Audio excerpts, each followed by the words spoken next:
Я думаю, то, что произошло, ну, я бы это назвал социальным взрывом. 18 мая оно вылилось против там, иностранных студентов, да, в частности, там, пакистанских и индийских.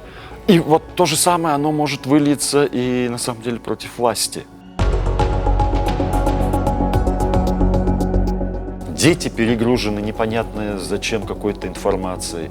У нас каждый депутат почему-то выступает как эксперт в области образования, предлагая там какие-то предметы вбить, убрать и так далее. Все-таки не надо лукавить и говорить, что этот закон ни на что особо не повлиял. Он повлиял.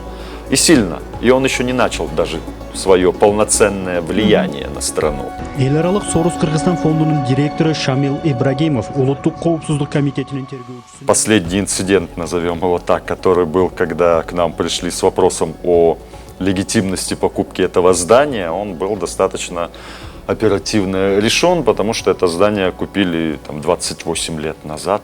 Меня удивило, конечно, почему-то.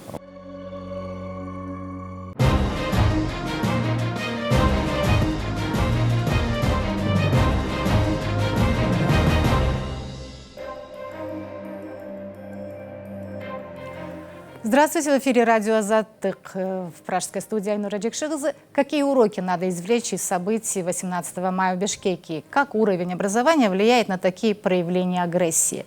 Как может повлиять новый закон на работу неправительственных организаций в Кыргызстане? Почему сразу несколько стран решили ввести закон об инагентах? Об этом и многом другом мы будем говорить сегодня с научным сотрудником Массачусетского технологического института, бывшим исполнительным директором фонда «Сорос Кыргызстан» Шамилем Ибрагимовым. Шамиль, добрый день. Добрый день. Добро пожаловать в нашу студию. Я думаю, начать разговор все еще актуальной темы. Это 18 мая, Бишкек. Я не знаю даже, мы все это называем события 18 мая. По-вашему, что это было и как вы это все восприняли? Ну, воспринял я, конечно, как и, наверное, все кыргызстанцы, шоком. Другое дело, что я был не в Кыргызстане, да, и издалека наблюдать за этими событиями всегда по-другому. Оно где-то болезненнее, где-то страшнее кажется. Также вспоминая все наши то, что мы называем революциями, да, люди из-за границы смотрели на все это дело и воспринимали болезненнее, чем мы, люди, которые находились там.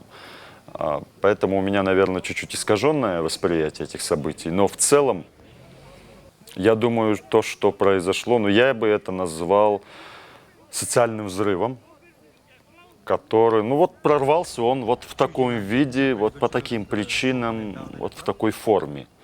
Но я считаю, что у данных событий достаточно глубокие корни, да, их нельзя рассматривать только событием там, последних месяцев, да, даже. Я думаю, что это результат провальной политики в целом, например, которая уходит корнями там 20 лет назад, да, то есть это вот мы сейчас имеем выросшее поколение брошенных детей, да, когда вот мигранты, люди вынуждены были уезжать, да, оставляли как-то вот детей своих, наверное, и все вот это, знаете, и сформировалось. Вот достаточно. Я не говорю, что там все это ребята, которые были, это дети мигрантов, которые вот выросли, так сказать, без любви, да.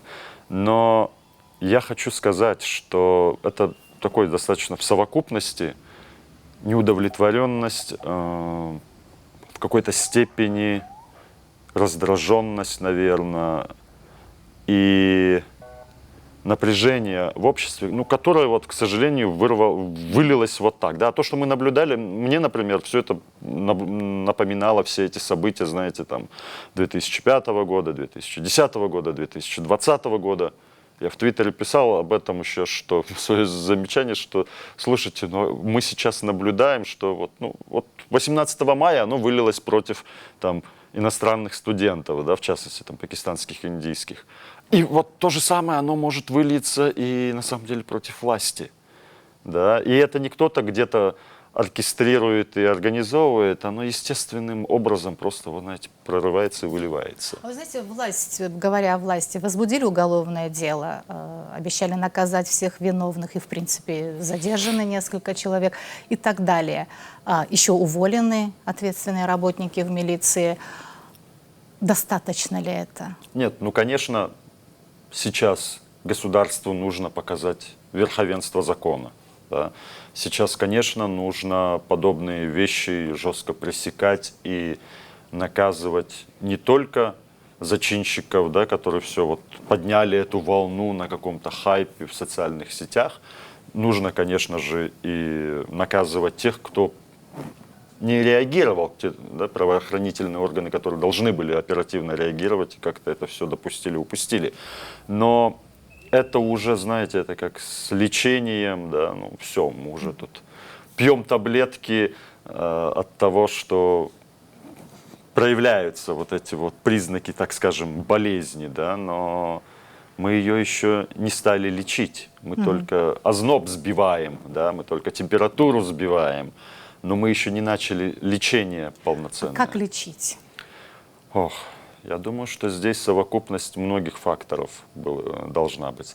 Это и вопрос образования, конечно же, да, это и возможности, да, это нарративы, которые существуют в нашем обществе. Знаете, у нас, ну, я сейчас говорю не только о Кыргызстане, наверное, достаточно это распространено по постсоветскому пространству, вот этот вот какой-то нарратив и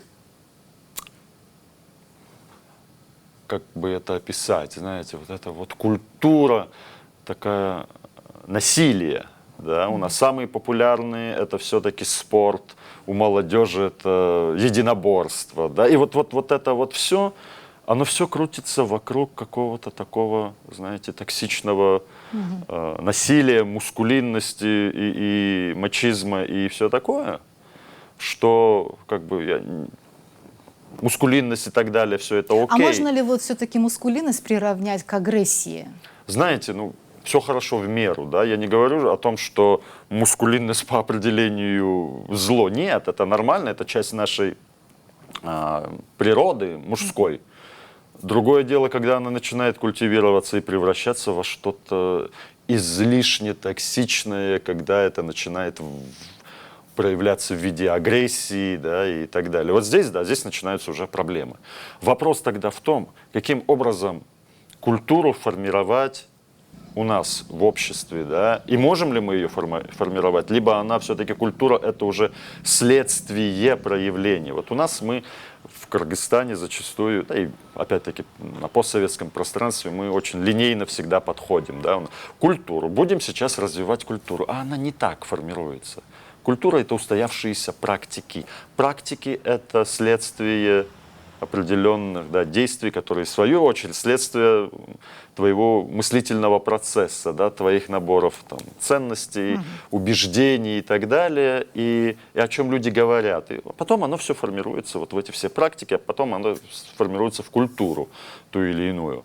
И вот здесь у нас, к сожалению, сама вот эта вот культура, даже отношение к ней, оно очень какое-то странное и очень ограниченное.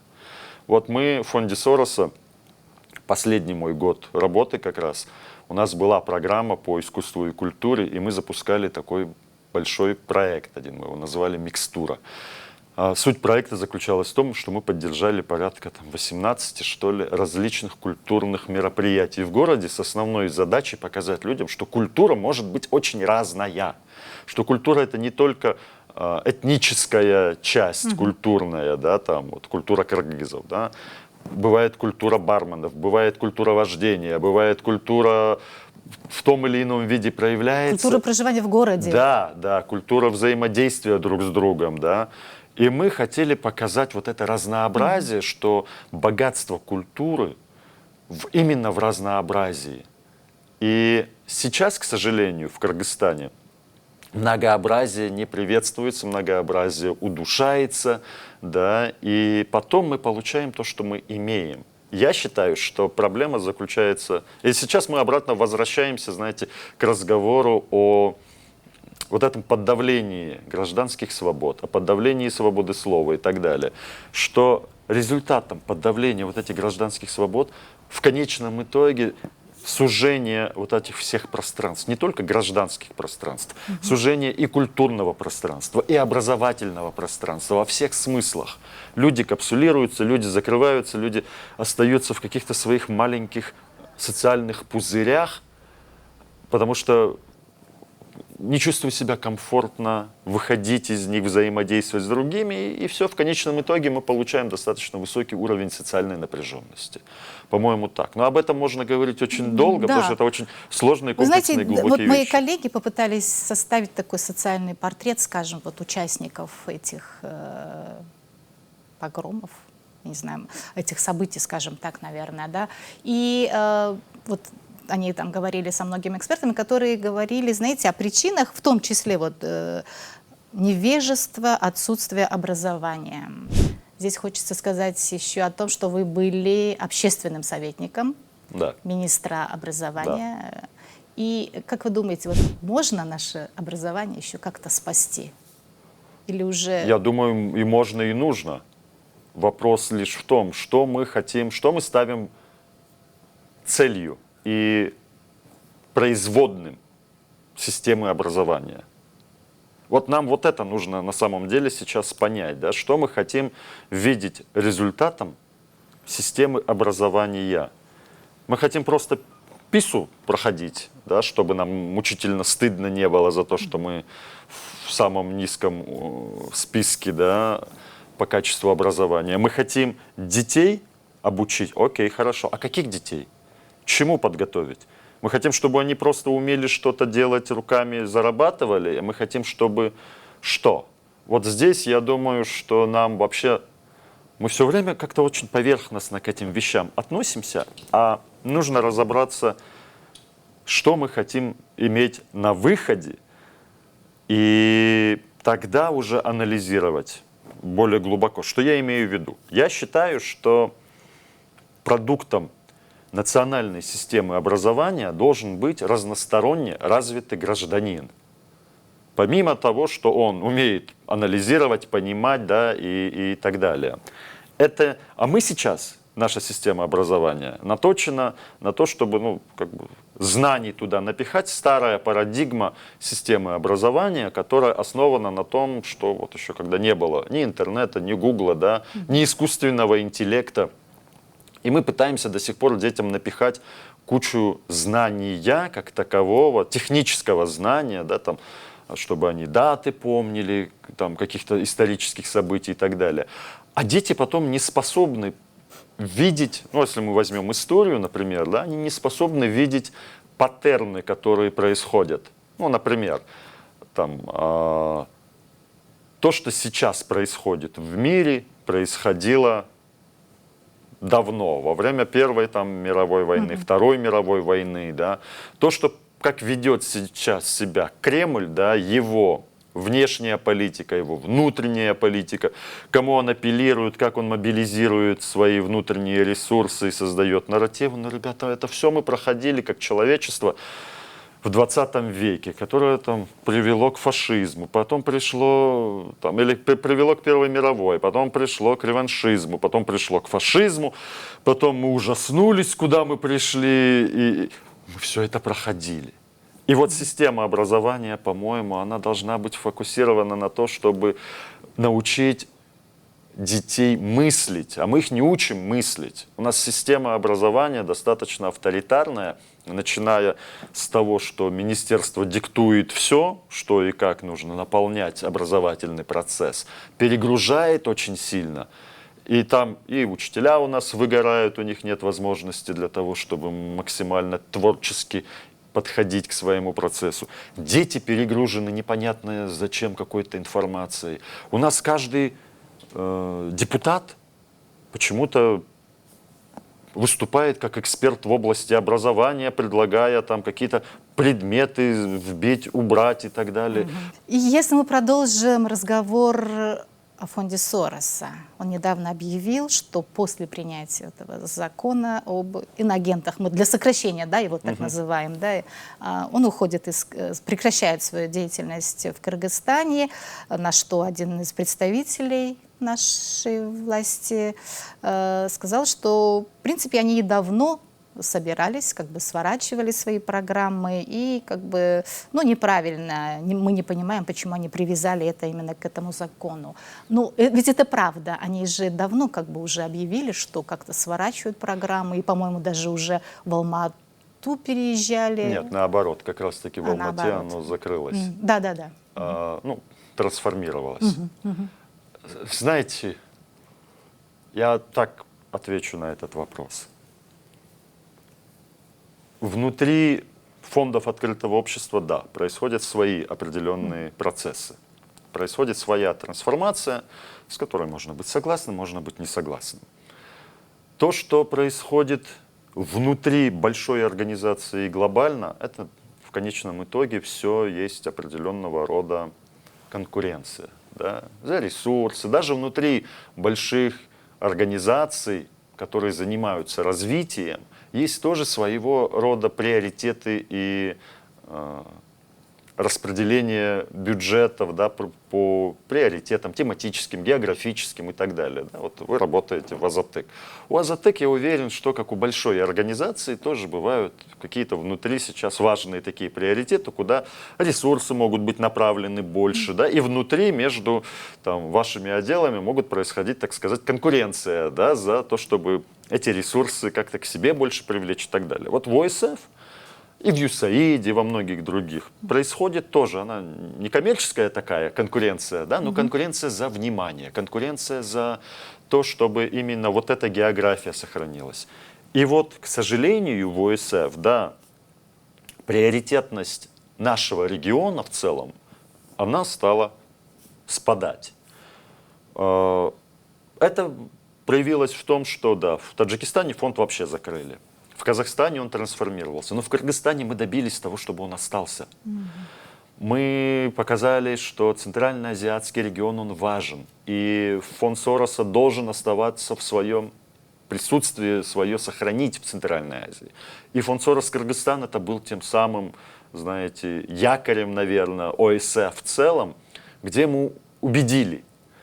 Но этот закон стал просто последней каплей, да, что если бы ситуация была другая, если бы лидерское видение внутри ОСФ было другое, да, может быть, эта капля бы не привела к закрытию фонда. И здесь этот самый чиновник, он прав в какой-то степени, да, что процессы внутри свои были. Но при этом все-таки не надо лукавить и говорить, что этот закон ни на что особо не повлиял. Он повлиял.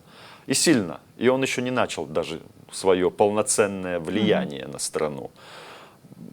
Именно определение очень размытые понятия политическая деятельность очень всех напугали. Да? Почему? Потому что размытые понятия политической деятельности привязаны к уголовной ответственности. В одном из, я не знаю сейчас в конечном итоге, в каком формате его приняли. Убрали, да? Да-да-да, там было Но до 10 лет, там убрали. было, да. Это очень сильно всех напугало, конечно же, да, потому что, ну, как бы ты работаешь, свою работу делаешь, а потом тебя завтра могут за это посадить, да. Но даже то, что убрали, это уже как бы звоночек, напуган, да, и люди, конечно же, с одной стороны, местные люди уже как-то лишний раз самоцензуру будут включать, да, а во-вторых, международные организации следуют местным законам очень жестко. И если там написано, что нельзя организации, которая получает иностранное финансирование, заниматься политической деятельностью, а политическая деятельность описана очень размыто, то тот же самый ЮСАИД, фонд Сороса и другие организации, они и не смогут этим заниматься, потому что они должны следовать закону. И поэтому какой будет вывод? Не скажут, ну ладно, окей, давайте мы сконцентрируемся на другие регионы, где окно возможностей есть. И на самом деле этот закон, он подводит к тому, что там условные международные организации, ну как бы Кыргызстан не пуп земли. надо признать это, они просто пойдут в другие какие-то направления. Может быть, в этом и была задача, но это, если мы говорим и о деньгах тоже, это большие средства, которые на самом деле закрывали большие дыры в социальном секторе Кыргызстана. И очень хорошо влияли на развитие общества на самом деле. Но теперь эти ресурсы могут переходить в другие регионы, там, где им больше рады, там, где меньше рисков и там, где больше возможностей что-то изменить. Но это не будет Грузия, поскольку сейчас в Грузии тоже это буквально вот на днях парламент как преодолел вето президента, и вполне возможно, уже в августе этот закон будет принят. А кроме Грузии, значит, в 2012 году Россия приняла подобный закон, потом там есть в этом списке еще Венгрия, Словакия, Республика Српска в составе Боснии и Герцеговины. Они отозвали этот проект. Ну, насколько никто не знает. Меня интересует вопрос, почему? Почему вот один за другим страны решили вдруг принимать такие законы? Ну, я этот вопрос не изучал, чтобы ответственно об этом говорить, да, на основе каких-то конкретных фактов. Я могу лишь предположить. И вы отметили, что закон изначально появился в России в 2012 году. И те законы, которые лоббируются в других странах, по сути, это копия в том или ином виде этих самых российского закона. Да, они могут там где-то модифицироваться, но в целом оно понятно, откуда идет. Да, и я думаю, что геополитические процессы, которые сейчас в мире происходят, ну, в регионе, скажем так, даже не в мире, а в регионе, они подстегивают российское руководство. Может быть, это их политика такая, да, и они на самом деле искренне верят и опасаются, что неправительственный сектор действительно является угрозой режиму. И они убеждают в этом сателлитов, скажем так, своих, да, стран, с которыми они сотрудничают очень тесно в том или ином виде, и убеждают руководство этих стран, что неправительственные организации на самом деле являются угрозой их политическим режимам. Да? И это одна версия. Вторая версия, я не знаю, может быть, они делают какое-то предложение, от которого сложно отказаться. Поэтому я просто по-другому я не понимаю, почему, несмотря даже Грузию, несмотря на многотысячные протесты, наплевав на мнение своего общества, этот закон просто вот протаскивается за уши, ставя на самом деле под угрозу политическую карьеру, политическую стабильность, да, политическую карьеру тех людей, которые лоббируют это все, ставя под политическую стабильность под угрозу. Я так подозреваю, что там какой-то очень мощный драйвер, да, который это все двигает, и этот драйвер однозначно не грузинский, не внутригрузинский драйвер, а откуда-то извне. А в каком он виде, это уже пусть люди сами думают. Да, вы не будете говорить, кого вы видите. Но, скажем, ряд обозревателей грузинских, они говорят о том, что это все-таки партия, прокремлевская партия, пророссийская партия, грузинская мечта, они просто уже готовятся к выборам, которые будут в октябре. То есть это такая вот форма обеспечить себе победу. Один из аргументов сторонников таких законов, да, это прозрачность работы этих организаций. И вот что вы скажете об этом? Ведь отчетность эти организации, в том числе, скажем, фонд Сорос, они постоянно ведь отчитываются? Конечно. Я думаю, что это манипулирование и введение в заблуждение, когда говорят, мол, что этот закон нужен для отчетности. Ребят, ну они и так отчитываются все. И я думаю, что, ну, как бывший директор фонда Сороса, я скажу, к нам никогда не приходила налоговая с проверкой, потому что они знали, что ничего не найдут у нас, никаких нарушений, потому что у нас это было все абсолютно прозрачно. Каждый грант, он не выдается налом. Он выдается только через банковский перевод. Все эти переводы отслеживаются, все эти назначения известны, все эти моменты фиксируются. Я не понимаю, честно говоря, какую проблему конкретно решает этот закон, да, если, ну, я понимаю, какую они хотят решить, конечно, это больше контроля, и нагрузка, которую этот закон формирует, вот, нагрузкой отчетности, это отчетность избыточная и на неправительственный сектор, но это же и для государственного сектора тоже. Кому-то же надо будет это все обрабатывать, просматривать. А если они этого не будут делать, тогда я прихожу к мысли, что этот закон просто инструмент для очень избирательного давления, да, когда можно ссылаться будет на этот закон и очень избирательно проводить эти самые проверки, кошмарить неправительственные организации и так далее. Да? И когда наши чиновники говорят, что это не особо сильно там повлияет, может быть, оно не повлияет, потому что, как у нас, знаете, как Салтыков-Щедрин говорил, он говорил про Россию, но это и про нас тоже, да, что суровость российских законов смягчается необязательностью их исполнения. Вот про нас это тоже в какой-то степени, к сожалению. И законы у нас, вот как бы они пишутся, но потом используются очень избирательно. И этот закон, я боюсь, что он будет просто инструментом давления на неугодных в виде неправительственных организаций. Ну, я скажу, что президент Садыр Джапаров обещал, что никакого давления, притеснения неправительственных организаций не будет с принятием этого закона. И я еще хочу добавить ради справедливости, что вот этот чиновник, о котором мы говорили ранее, он оценил так работу Сороса, фонда, и сказал, что как бы власти Кыргызстана ценят работу Сороса, что делали до этого и так далее. Это... Ну, я должен признать, что за 10 лет, больше 10 лет моей личной работе в фонде Сороса я не испытывал как руководитель организации какого-то избыточного давления на нашу организацию. Последний инцидент, назовем его так, который был, когда к нам пришли с вопросом о легитимности покупки этого здания, он был достаточно оперативно решен, потому что это здание купили там, 28 лет назад. Меня удивило, конечно, как почему-то оно вообще всплыло, эти вопросы. Но да, я не скажу, что в отношении фонда Сороса были какие-то нападки. Не было, да. Например, такие вещи, как, знаете, доступ к некоторым лекарствам, он является, этот самый доступ является продуктом работы такой целой группы неправительственных организаций в области здравоохранения в Кыргызстане, которые добились изменения в патентный закон, который позволяет завозить генерики, которые там стоят, оригиналы, 86 тысяч долларов, да, например, на лечение гепатита С.